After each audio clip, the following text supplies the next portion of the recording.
చూడవలసిందిగా తల్లిదండ్రులను ముఖ్యంగా కోరుతూ ఉన్నాం. మాకు ఇక్కడ ఉండేటువంటి తల్లిదండ్రులలో ప్రధానమైనటువంటి సమస్య స్కూల్కు రోజు పిల్లలు సరిగా హాజరు కాకపోవటం. ప్రతిరోజు కూడా మేము క్లాస్ టీచర్ ద్వారా ఏ రోజుకి ఆ రోజు మానిటరింగ్ చేసుకుంటూ అటెండెన్స్ని క్లాసులో ఎవరైతే ఆబ్సెంట్ అయ్యారో ఆబ్సెంట్ అయినటువంటి విద్యార్థుల యొక్క తల్లిదండ్రులకు ఫోన్ ద్వారా క్లాస్ టీచర్స్ ప్రతిరోజు మెసేజ్ కానీ ఫోన్ కాల్ ద్వారా కానీ ఇంటిమేట్ చేసి మీ పిల్లవాడు ఈరోజు స్కూల్కి రాలేదు కారణం తెలుసుకోవటం జరుగుతుంది సార్. అదేవిధంగా గవర్నమెంట్ ఆదేశాల ప్రకారం పాఠశాల 9 గంటలకు హాజరు కావాల్సి ఉన్నది.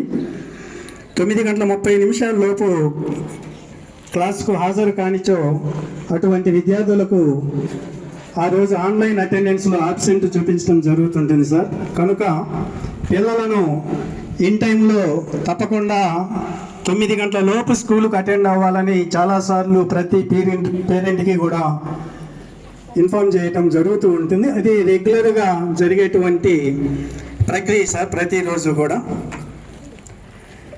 కనుక తల్లిదండ్రులు పిల్లలను సరైన సమయానికి బడికి హాజరయ్యే విధంగా చూడవలసిన బాధ్యతగా తల్లిదండ్రులపైన ఉన్నది. మీ పిల్లల పాఠశాలలో ఎటువంటి క్రమశిక్షణ కలిగి ఉన్నారు, ఆ తరగతి ఉపాధ్యాయుల ద్వారా తెలుసుకొనవలసినటువంటి అవసరము మీకు ఉంటుంది.